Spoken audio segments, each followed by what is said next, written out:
Bismillahirrahmanirrahim. Alhamdulillahilladzi arsala rasulahu bil huda wa dinil haqqi liyuzhirahu 'alad dini kullihi wa kafa billahi syahida. Wassalatu wassalamu ala asyrafil anbiya'i wal mursalin sayyidina wa maulana Muhammad ibn Abdillah arsalahu basyiran wa nadhira.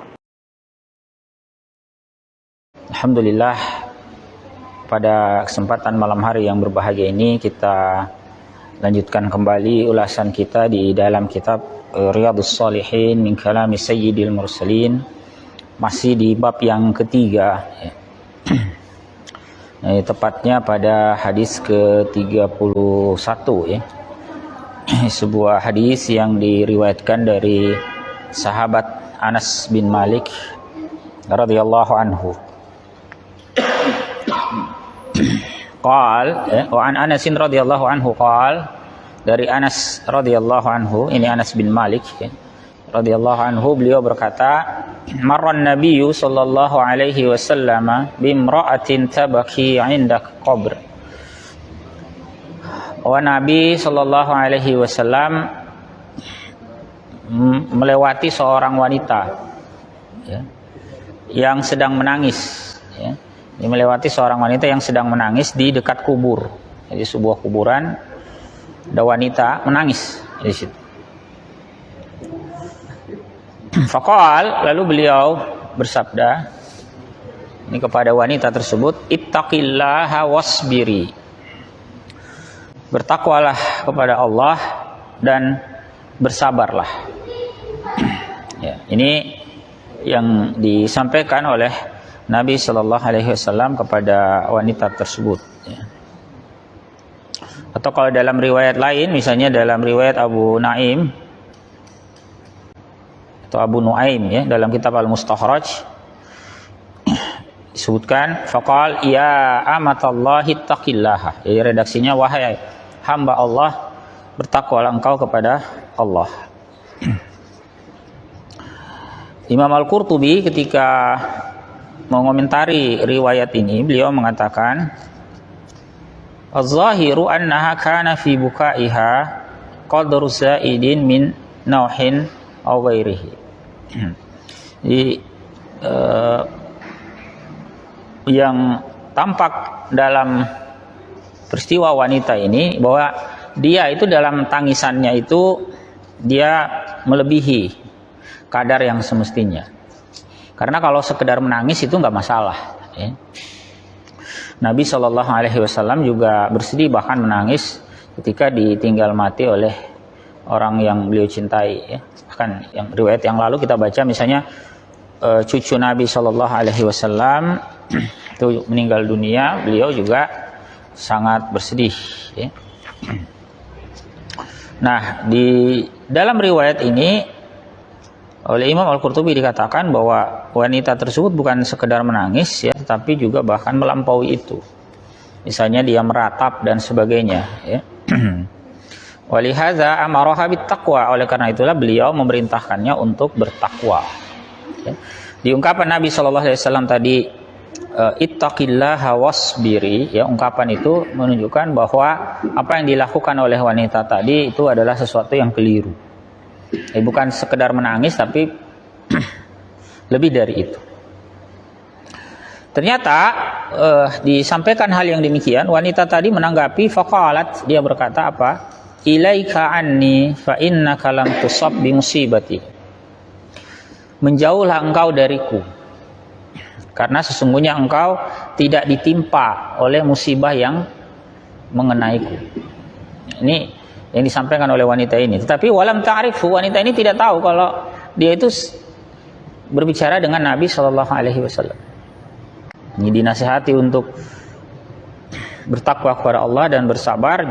Ternyata dia malah menanggapi dengan ungkapan seperti tadi ya. Ilaika anni fa innaka lam tusab, atau ya, jauhlah engkau dariku fa innaka lam tusab bi musibati, karena engkau tidak ditimpa ya, musibah seperti yang aku alami. Atau kalau di dalam riwayat Imam Al-Bukhari dikatakan fa innaka khilwun mim musibati, karena engkau tidak mendapati atau tidak ada musibah itu mengenaimu. Wanita ini ya, walam ta'rifu, dia tidak kenal, bahwa dia tidak tahu kalau yang menasihatinya tadi adalah Rasulullah sallallahu alaihi wasallam.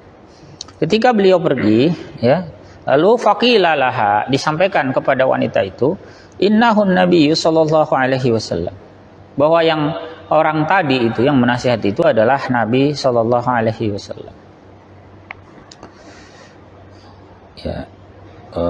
Atau dalam riwayat Abu Ya'la disebutkan famarra biha rajulun faqala laha hal ta'ri, ya, hal ta'rafini. Jadi ada orang yang datang berkata kepadanya, apakah engkau mengenali orang tadi? Qalat, wanita itu berkata, la, ya, tidak, ya, tidak kenal, tidak tahu orang yang menasihati tadi, ya. Bahkan dalam riwayat At-Tabrani itu disebutkan bahwa annalladzi sa'alaha huwal Fadl bin Al-Abbas, bahwa yang menanyai wanita itu adalah sahabat Al-Fadl bin Al-Abbas.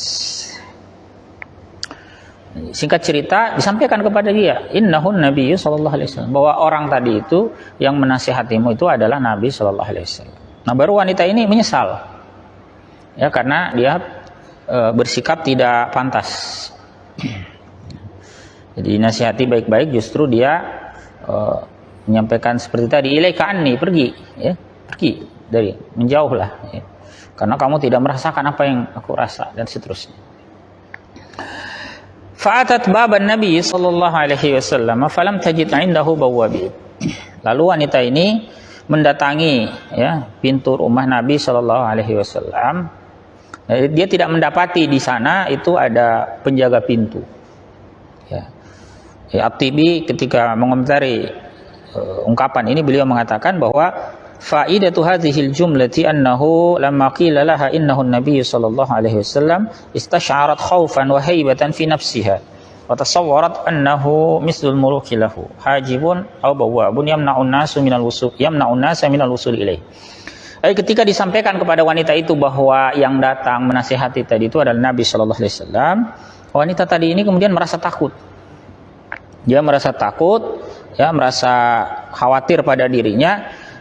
Dia dalam benaknya dia bahwa beliau itu, Nabi Shallallahu Alaihi Wasallam itu layaknya raja-raja yang lain yang ada, itu rumah beliau itu akan dijaga oleh pengawal, ya, misalnya, yang menghalangi orang untuk bisa menemui Nabi Shallallahu Alaihi Wasallam secara langsung.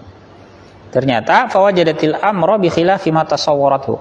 Dia ternyata ketika sampai di tempat itu, dia melihat ternyata tidak seperti itu, tidak seperti yang dia bayangkan, bahwa rumah Nabi Shallallahu Alaihi Wasallam itu tidak ada pengawal, tidak atau penjaga, ya, bahasa sekarang itu bodyguardnya tidak ada, ya.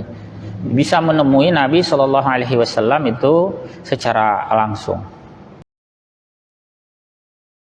Faqalat, lalu wanita itu berkata, lam a'rif, aku tidak mengenalimu. Ya, tadi itu aku tidak mengenali engkau, wahai Rasulullah sallallahu alaihi wasallam.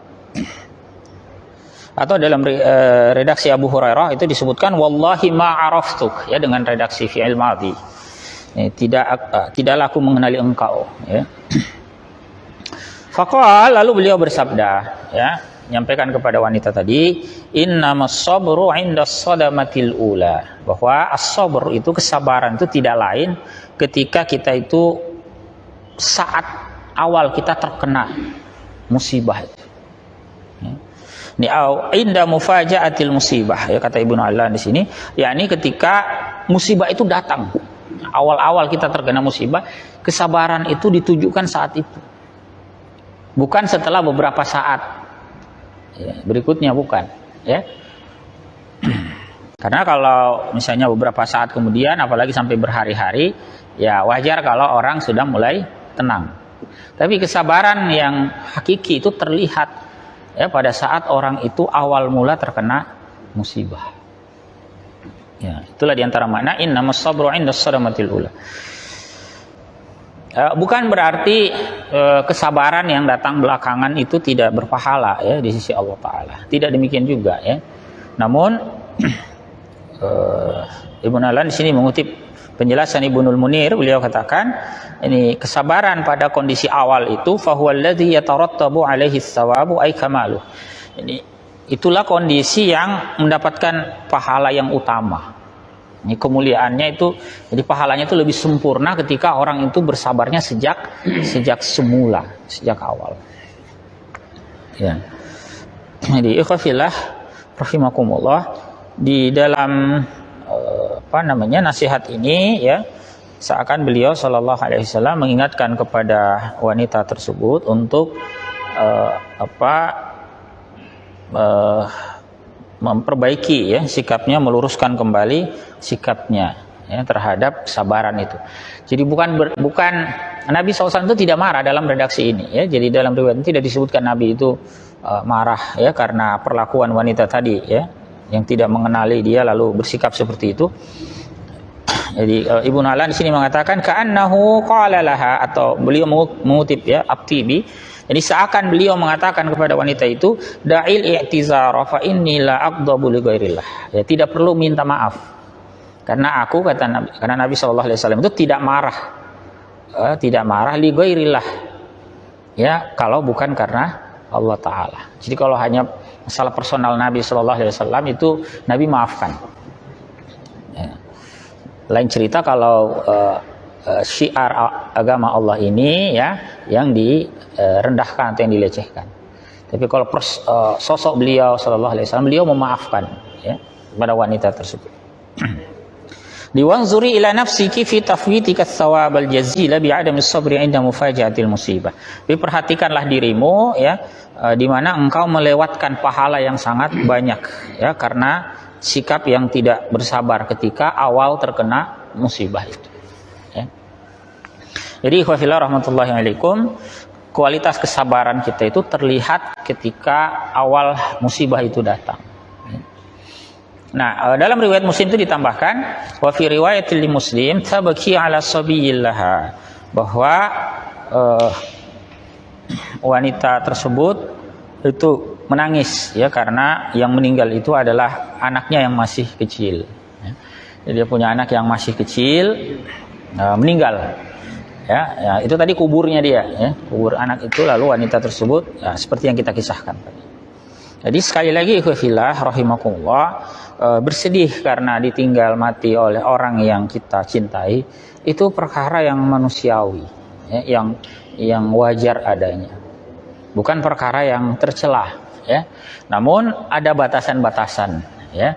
Ini bersedih yang wajar ya, tidak sampai misalnya meratapi nasib ya, menyalahkan takdir ya dan sebagainya yang merupakan sikap-sikap yang tercela. Ikhwafillah rahmatullahi alaikum. Selain itu ada beberapa ibrah yang juga bisa kita petik dari hadis ini ya. Yakni bahwa ketiadaan sabar itu bisa menafikan ketakwaan. Jadi sikap seseorang yang enggan bersabar itu bisa menafikan ketakwaan pada dirinya. Itulah tadi ungkapan Nabi Shallallahu Alaihi Wasallam, ittaqillaha wasbiri. Jadi Nabi hubungkan antara ketakwaan itu dengan kesabaran. Ketika orang sudah tidak sabar, itu bisa hilang ketakwaan itu dalam dirinya. Ya. Ya. Kemudian, ikhwafillah, yang tadi sudah kita singgung juga bahwa kesabaran yang mendapatkan keutamaan yang sangat tinggi itu adalah ketika awal ya terkena musibah. Pelajaran lain yang juga bisa kita petik adalah sikap tawadhu Nabi SAW dan sikap lembut beliau kepada orang yang jahil. Ya, kepada wanita ini tadi ketika dia datang ya meminta maaf pada Nabi SAW, Nabi tidak mempersoalkan itu. Ya. Tapi justru Nabi menekankan ya sallallahu alaihi wasallam agar wanita ini memperhatikan sikapnya agar lebih bersabar. Ya. Menekankan kesabaran itu. Ya, bukan masalah dia tidak kenal Nabi sallallahu alaihi wasallam dan seterusnya. Ya, beliau tidak mempersoalkan itu dalam riwayat. Kemudian yang juga penting adalah mulazamatul amri bil ma'rufi wan nahyi 'anil munkar. Senantiasa berupaya untuk aktivitas amar ma'ruf nahi mungkar. Bahkan dalam suasana orang itu sedang bersedih, berkabung seperti tadi, Bukan berarti kita boleh membiarkan ketika ada kemungkaran, ya, kemaksiatan itu berlangsung. Kasus wanita tadi yang misalnya bersedihnya itu melampaui batas, itu yang diingatkan oleh Nabi SAW. Jadi ini tuntunan bagi kita bahwa aktivitas amar ma'ruf nahi mungkar itu memang sedemikian penting, ya. Dalam kondisi semacam tadi pun tetap kita diperintahkan untuk mulazamah, senantiasa melakukan aktivitas amar ma'ruf nahi mungkar. Ya, tentu dengan memperhatikan bentuk-bentuk komunikasi terbaik, ya. Jadi, ada situasi semacam ini yang perlu kita sikapi dengan komunikasi yang sesuai, ya. Kemudian hadis ini juga mengandung faidah tentang jawazu ziyaratil quburi lin nisa, ya, kebolehan ziarah kubur bagi kalangan wanita. Ini kan peristiwanya tadi terjadi, wanita ini menangis di kubur. Itu fakta kejadian. Seandainya itu perkara yang terlarang, maka ya li'annahu law kana mungkaran lanahan Nabi sallallahu alaihi wasallam. Seandainya itu perkara yang mungkar, yakni wanita ke kubur itu mungkar, pasti Nabi sallallahu alaihi wasallam melarang. Tapi Nabi kan tidak melarang, ya. Yang ditegur itu adalah sikap dia yang melebihi batas dalam kesedihan itu. Tapi bahwa dia datang ke kubur, ya, dan sebagainya itu tidak dipersoalkan, ya. Seandainya itu masalah, seandainya itu bentuk kemungkaran, pasti lanahan Nabi sallallahu alaihi wasallam, ya. Dan seterusnya, ya. Jadi itu beberapa ibrah, ya, yang bisa kita petik, ya, dari riwayat Anas bin Malik, ya, radhiyallahu anhu.